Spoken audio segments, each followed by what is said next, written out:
Daniel, ¿cómo está? Buen día, Doman lo saluda. ¿Qué tal, Fabián? Buenos días. ¿Cómo está, ministro? ¿Bien? Bueno, ¿dónde, Bien, bien. nunca más oportuno esta charla con usted? ¿Dónde estamos parados, Daniel? Estamos parados en una situación de aumento de casos, según lo que se vio ayer, preocupante en cuanto a la cantidad de aumento de casos. Y algunos otros indicadores que estamos siguiendo de cerca es que son principalmente cómo impactan esa cantidad de casos en la utilización de los servicios sanitarios. Entonces son dos cosas diferentes. Es preocupante porque, como bien escuchaba que ustedes decían recién, estamos abriendo, ¿no? Es decir, a lo que tenemos, a esa foto de hoy, que hay que ver cómo sigue la película, pero encima le estamos agregando más circulación. Con lo cual, lo único que puede pasar de esa ecuación es que sigan aumentando la cantidad de casos.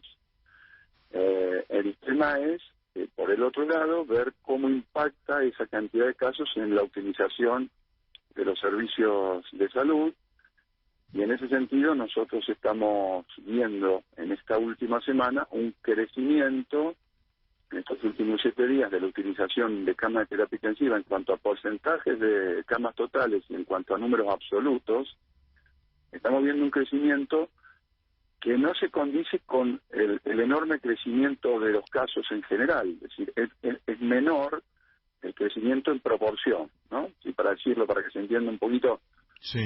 Con esta cantidad de casos que estamos registrando, si se repitiera la secuencia de mañana, nosotros hoy tendríamos que tener una ocupación de la cantidad de camas de los servicios de salud, sobre todo de terapia intensiva, mucho más grande con los parámetros que veníamos manejando hasta hace 15, 20 días, un mes atrás. ¿Y qué eran?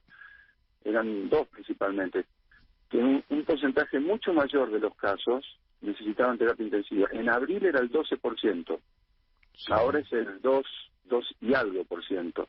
No quiere decir que sean menos casos absolutos, porque obviamente el N es mucho más grande, pero baja mucho la proporción, por ahora, de la gente que necesita entrar a una terapia, y eso explica que no crezca a la misma velocidad la necesidad de cama de terapia que la cantidad de casos. ¿Qué porcentaje, es que sí, Daniel, sí, qué porcentaje tenemos hoy de camas de terapia? En GBA sobre todo. Seguimos con un 39-40%. A las 10 de la mañana nosotros hacemos siempre la revisión de corte de camas.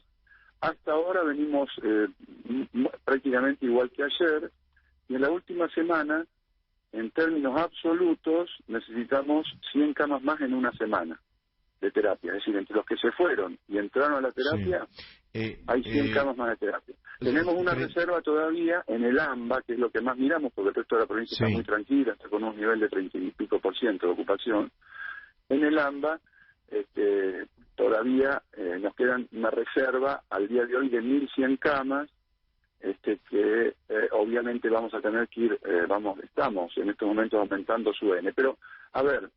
¿Y cuál es el nivel de hay que ocupación quedarse en de casa, GBA, de UTIs, de GBA?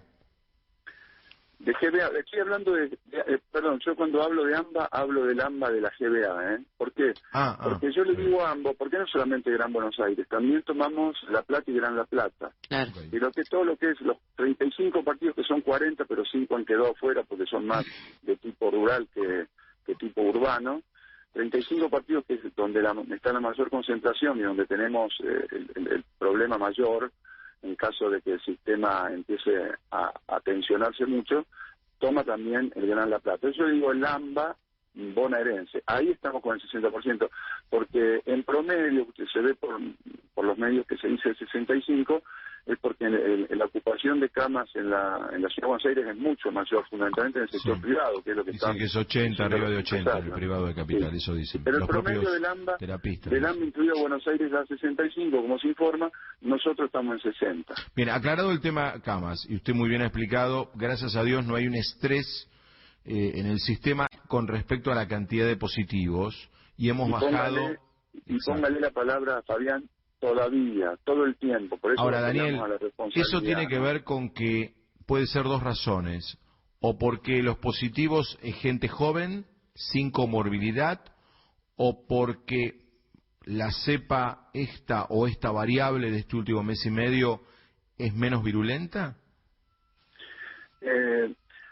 Mire, hay tanta cantidad de papers científicos escritos a favor de las cepas, de cuántas cepas, de cuál es más virulenta, de cuál es más contagiosa, que en realidad hoy no tenemos ninguna certeza de nada de eso que se dice.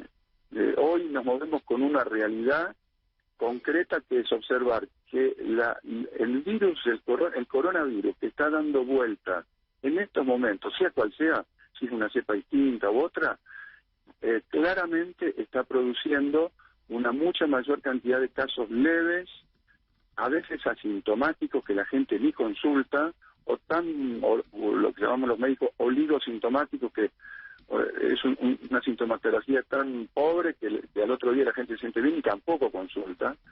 Y eso sí estamos observando. Lo que sucede es que cuando lo detectamos, aumenta muchísimo el N. Ahora, hay un montón que no estamos detectando, obviamente, porque ni consultan, ni van, ni se sienten enfermos. Entonces, eso es lo que el ministro de la Ciudad permanentemente recalca, que hay un N muy grande de gente. Él está hablando de 1 de cada 10. Yo no creo que, por lo menos en el lado de la provincia de Buenos Aires, donde el proceso empezó, siempre va 15 o 20 días más retardado que la Ciudad de Buenos Aires, que yo no creo que ese sea el número, pero estas enfermedades tienden a homogenizar el conglomerado urbano más o menos con los mismos indicadores en todos lados. La tendencia de los virus estos es que con el tiempo se dispersan como una mancha de aceite y luego se va homogenizando. Los números más o menos terminan siendo de contagios parecidos en todo ese gran conglomerado de 16 millones de habitantes que tenemos en el AMBA, Ciudad de Buenos Aires, provincia de Buenos Aires. Mariana. Buen día, ministro. ¿Cuál es el día en el que van a evaluar? Usted me va a decir el día a día, pero ¿cuál es la fecha límite dentro de esta cuarentena hasta el 2 de agosto para evaluar si el crecimiento de casos viene de la mano con la apertura que se está dando en Capital y conurbano y poder dar marcha atrás en tal caso? Nosotros estamos mirando mucho el nivel de ocupación de camas y poniendo un límite a partir del cual habría que producir un cierre fuerte, si se llega a ese límite, porque no puede estar muy cerca del 90%, tiene que ser bastante más bajo. ¿Por qué? Porque hay un proceso de inercia después sobre la utilización de las camas que dura entre 2 y 3 semanas. Es decir, si yo corto cuando yo estoy con el 90, seguramente con la inercia posterior me va a superar el 100%. Entonces, o sea, el límite, ministro, es 90, o sea, para 90%. En un 75, no podemos llegar a ese número porque después nos pasamos. Tiene que ser anterior, entre un 75 y un 80%, y uno va viendo la aceleración del proceso. Hay que cortar antes, bastante antes, porque después no podemos jugar, en esto no podemos jugar con fuego. No podemos estar tan finitos que después no nos alcancen las camas. De todas maneras, hay todavía posibilidad de ampliación del sistema, lo estamos ampliando, estamos transformando camas de terapia pediátrica, capacitando a los médicos para poder ampliar ahí también una buena cantidad de camas. Hay todavía una posibilidad de ampliación del sistema, pero hay que ser muy cauto, ¿no? En salud hay que ser cauto, porque si me equivoco con el escenario más optimista, puedo tener problemas. Prefiero equivocarme con el más pesimista y que me sobren camas, ¿no? Ministro, y mirando ya este contexto, en donde la semana pasada se anunció claramente, después de una restricción fuerte, aperturas en la ciudad y el conurbano, ¿usted diría que la decisión tuvo un tinte político o un criterio sanitario? ¿Saben lo que pasa? Es que no se puede separar la cuestión sanitaria y de salud, diríamos, del contexto, porque hay que mirar un montón de variables cuando se toman las decisiones de este tipo. Porque, por ejemplo, uno sabe, y en todas las pandemias ha sucedido eso, las severas, cuando hay que guardarse muchísimo, ¿qué es lo que pasa? No solamente en Argentina, epidemias que se ha dado en otros países. Ante el temor a concurrir a un centro de salud, la gente deja de hacer sus controles de hipertensión, cardiológicos, oncológicos, de diabetes, etcétera. Entonces uno tiene que mirar que tampoco puede estar un año entero cerrado, porque también después vamos a tener un problema a ese nivel. Entonces, ahora hay que dejar, por ejemplo, habilitar los consultorios como para que la gente pueda hacer algunos tratamientos preventivos, etcétera. Después está el tema económico también, por solo citar algunas cosas, también forma parte de la salud, porque hay gente que si no sale a buscar el alimento o algo, realmente su salud a todos. Es que la sensación, ministro, perdón, que ha quedado es que fue más una presión social que un criterio epidemiológico para hacer una apertura en momentos donde estamos en crecimiento de casos. Sí, es que nunca se puede tomar un solo criterio. El criterio epidemiológico, obviamente, en este momento es el más importante. Pero uno cuando toma decisiones no juega solamente con la cuestión dura epidemiológica o matemática. Hay una serie de variables, hace un equilibrio, hace una pequeña apertura, hace una apertura. Fíjense que nosotros hablábamos ayer. Hay el bajón del transporte, incluso en el día de ayer y anteayer, sigue siendo muy bajo respecto al día base. No hay escuelas, no hay universidades. El 30% de la administración pública funciona, de la justicia que no estaba funcionando ahora funciona un poquito. Es decir, de base nosotros estamos con una reducción de la movilidad importante. Lo que va a haber que hacer es, si se disparan los números, como dijo el gobernador, esta especie de cuarentena intermitente. Largaremos un poquito, si vemos que los indicadores se empiezan a disparar, habrá que frenar de nuevo. Esto no es lineal. Y hay que entender que la toma de decisiones es con todas las variables, no es solamente con una sola, por más que sea la más importante. En relación con esto, Daniel, y lo que antes usted le contestaba a Mariana, decía, con 80 ya tenemos alerta roja. Usted dijo estamos en 60.